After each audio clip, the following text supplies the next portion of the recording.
Hey Narry Warren team, it's Coach Con and I'm back to bring you through another workout. Today we're going to be going through another dribble progression tutorial, and as you can see, we're going to be using two basketballs for this one.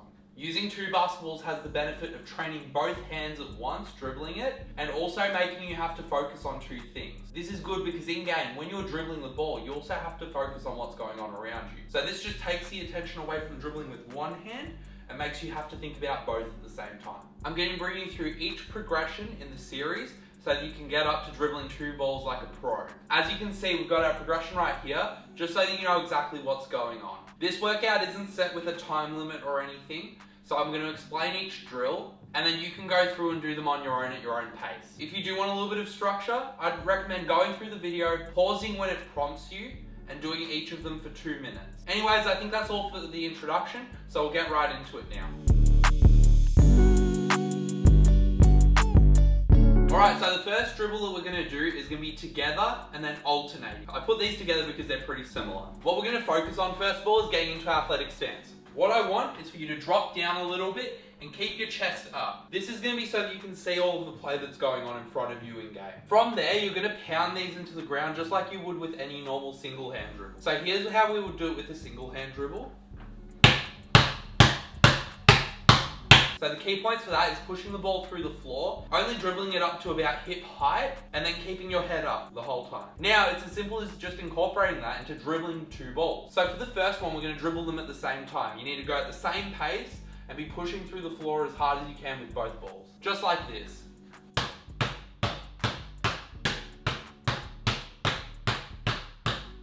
From there, once you've found that rhythm, I recommend also trying alternating. Once you've gotten used to one, it gets difficult to do the other, so maybe try and switch between these a few times. Alternating looks just like this.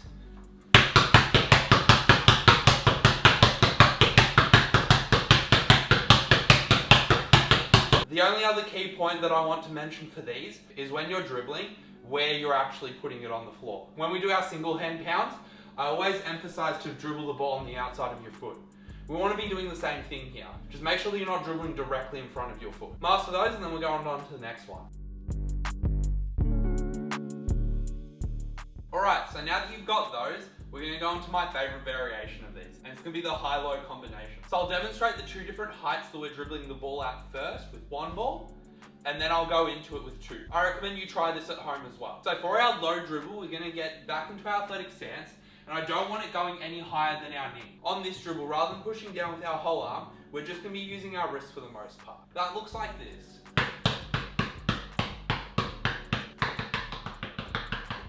You still want to push into the ground, but all of the power is coming from your wrist there. The lower you can get it, the better. Then the high dribbles are going to come up to around your shoulder to head area. We're still going to stay nice and low, but we're going to push through the floor so it can rebound all the way back up. That looks like this. With these ones, we really want to push it right through the ground so that it comes up nice and quick. And they're going to be a little bit difficult to control, so make sure that you really get your hand on top of it. In comparison to using our fingertips for the small ones, we still only want to be touching it with our fingers, but our whole hand is going to get on top of that ball, just so that we can catch it. From there, now we can use two balls. You're going to be doing one dribbling low and one dribbling high at the same time. If you have two balls and one bounces a little bit better, it's probably better to do the high bouncing one with the more pumped up, bouncier ball, but otherwise just alternate accordingly. I like to set up by starting off with the small one and then going into the big one.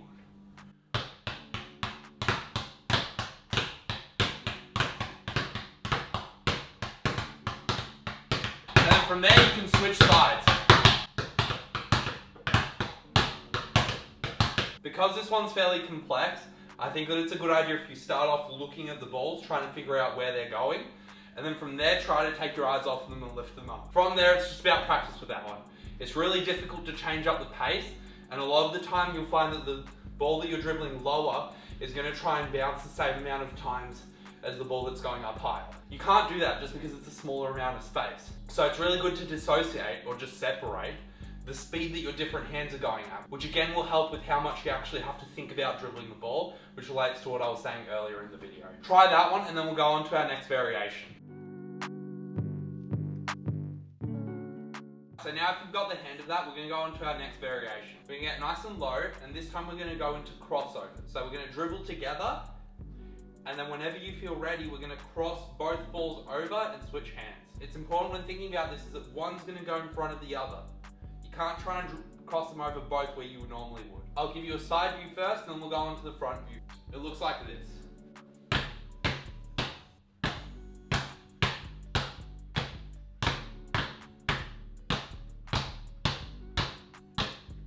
So as you can see, every single time I'm pushing the one in my right hand in front and pushing the one on my left hand closer to my body. From there, you might want to switch up the direction. This is the front view.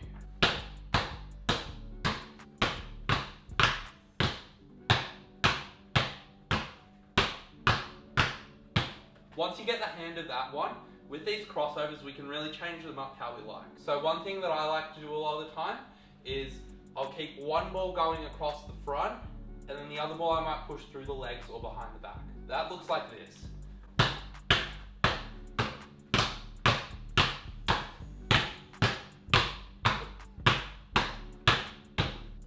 And then behind the back.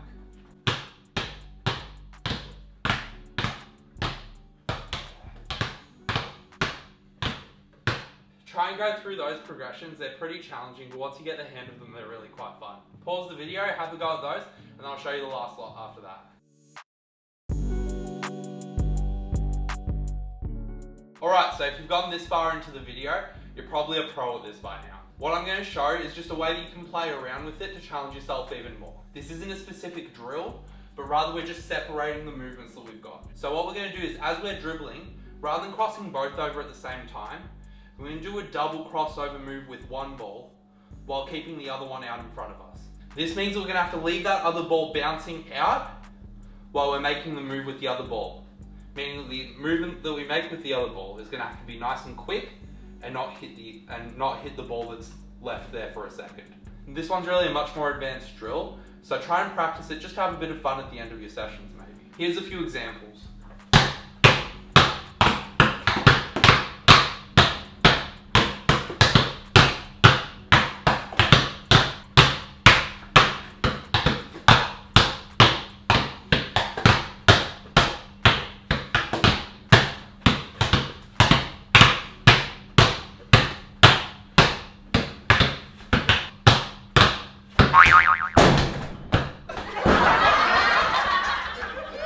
As you can see, I screwed that one up a little bit, but it shows you the challenge, but also the fun of this one. You get to freestyle a little bit and figure out what you can do. So, if you've gone this far, my challenge to you is to post a video of yourself on the Facebook page doing the craziest combo that you can with two balls. Give it a go, show us what you've got, and us coaches will try to give you a little bit of feedback as well. So that's all for this tutorial of the progression for two ball dribbling. I think that's a very good drill to incorporate, so try to do it a few times a week if you're finding the other stuff a little bit too easy. I hope this video helped you, and I'll catch you on the next one. Thank you very much.